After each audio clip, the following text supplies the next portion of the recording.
என் அன்பிற்குரிய சொந்தங்களே, உழைக்கும் மக்களுடைய உன்னத சின்னம் ஏர் கலப்ப. ஒரு விவசாயி சேத்துல கால் வச்சா மட்டும்தான் சோத்துல நம்ம கை வைக்க முடியும் என்பதை உணர்ந்து பேராவூரிலே வாழ்கிற விவசாய பெருங்குடி மக்கள், என் அருமை சொந்தங்கள், ஒரே ஒரு முறை இதுவரை திமுகவிற்கும் அதிமுகவிற்கும் வாக்கு செலுத்திய நீங்கள் ஒரு முறை விவசாய சின்னத்திலே வாக்களியுங்கள். இந்த தொகுதியிலே நடிகன் ஒருவன் வந்தான், அந்த நடிகனை பிரபாகரன் பிள்ளைகள் ஓடவிட்டார்கள் என்கிற வரலாற்றை பதிவு செய்ய வேண்டும். சினிமாவில் நடிச்சா சிஎம் ஆயிரலாம் என்கிற கனவு விஜயோடு முடிய வேண்டும்.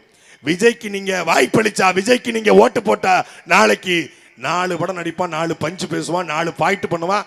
நான் சினிமாவில் நடிக்க அடிச்சிட்டேன், சிஎம் ஆர்னு வருவான். அதை முடிச்சுக்கணும்னா இவனுக்கு ஒரு பாடம் புகட்டணும். கடைசியா சினிமால இருந்து வந்த முதலமைச்சர் எம்ஜிஆர் என்கிற வரலாறோடு முடிய வேண்டும். இவன் இதோடு பட்டினப்பாக்கத்தை நோக்கி ஓட வேண்டும். அதற்கு இந்த தொகுதியிலே போட்டியிடுகிறோம்.